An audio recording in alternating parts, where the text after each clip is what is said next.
আপনারা এখানে কি করছেন? কি দেখতে এসছেন?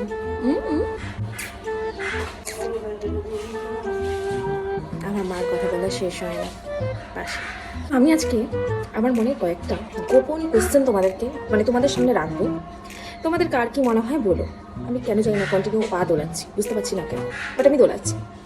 যাই হোক, তো মেন কোশ্চেনটা হচ্ছে, আচ্ছা এখানে আমি একটা অ্যাড দিয়ে রাখি, যারা আমাকে মডেল শ্যুটের জন্য কন্ট্যাক্ট করছো আর জিজ্ঞাসা করছো হেয়ারটা কত, কীরকম কী বিতনটা, এই যে লং হেয়ার আছে, ঠিক আছে, হেয়ারটাও আমার ভালো। চলো, তো যেটা বলছিলাম সেটা বলি। সেটা হচ্ছে আমার মনে যে কোশ্চেনগুলো আছে সেগুলো আমি বলতে চাই। সেগুলো হচ্ছে, যারা ধরো ওই স্নানের ভিডিও করে, যারা ধরো বাজে বাজে ভিডিও করে, শাড়ি বাড়ি খুলে ফেলছে, যা ইচ্ছা তাই করছে, আমার মনে প্রশ্ন তাদেরকে নিয়ে না। আমার মনে প্রশ্ন হচ্ছে তাদের বাড়ির লোক, যাদের বেশিরভাগটাই বিবাহিত মহিলা, তো তাদের হাজবেন্ড আর হচ্ছে তাদের পাড়া প্রতিবেশীকে নিয়ে। আমি ফ্যানটা বন্ধ করে রেখেছি, কারণ হয়তো সাউন্ড আসে বলে। এদিকে আমার ছেলে পিছনে ফোনের আওয়াজ করেই যাচ্ছে, কিছু করার নেই, ওটা একটু অ্যাভয়েড করুন। আর বিভৎস গরম লাগছে, তাও আমি চুলটাকে ছেড়ে গেছি স্টাইলের জন্য, প্রচণ্ড গরম লাগে, ট্রাস্ট মি। তো যাই হোক, যেটা বলছিলাম, হ্যাঁ, তো ওদের ওদের বড়েরা কীরকম, ওদের বউরা শরীর দেখাচ্ছে, কোনো প্রবলেম নেই ভাই। পাড়ার লোকজন ওদেরকে থাকতেও দিয়েছে, যারা এরকম দেখতে গেলে কি ওই টাইপের মহিলাদের মতনই কাজবাজ করছে, ওই টাইপের মহিলাই আমি বলতে পারি এটা ওদেরকে। তো কথাটা হচ্ছে যে পাড়ার লোকজন ওদের কিছু বলে না, ওদের উচ্ছেদ করে না পাড়া থেকে।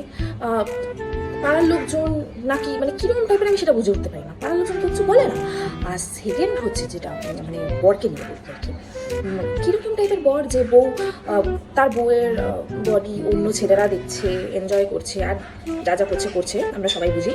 তো সেখানে তাদের বরদের একটুও খারাপ লাগে না, বাবা দেখো কী গঙ্গা যমুনা সব আমার মুখ দিয়ে বয়ে যাচ্ছে, কিছু করার নেই। তো তাদের বড়দের একটু খারাপ লাগে না, টাকার জন্য নিজের বউয়ের শুধু সবাই দেখে নিচ্ছে, ওদের কোনো প্রবলেম নেই। ভাই কিরম টাইপের বর এগুলো? আচ্ছা, এই গেল দ্বিতীয়ত হচ্ছে যারা করছে, এক একজন তো কি বলবো, হাত পাত তুলে কি বাজে বাজেভাবে দেখাচ্ছে। আর কি বলি, তোমরা তো দেখতেই পাচ্ছ, লজ্জা সরবের পুরো বালাই, একদম ইয়ে করে ফেলেছে। মানুষ বাথরুমে দরজা ছাড়া ওপেন জায়গাতেও আগেকার দিনের মহিলারা স্নান করতে চাইতো না, বা পুকুরে টুকুরে যারা স্নান করতো তারাও অনেক অন্যরকমভাবে স্নান করতে। যাই হোক, কিন্তু এরা ওপেন সবার সামনে উলঙ্গ হয়ে যাচ্ছে। ভাই আমার তো ফেসবুক দেখলে মাঝে মাঝে মনে হয় উলঙ্গ হওয়ার কম্পিটিশন চলছে এখানে, কে কত বেশি ল্যাংটা হতে পারে।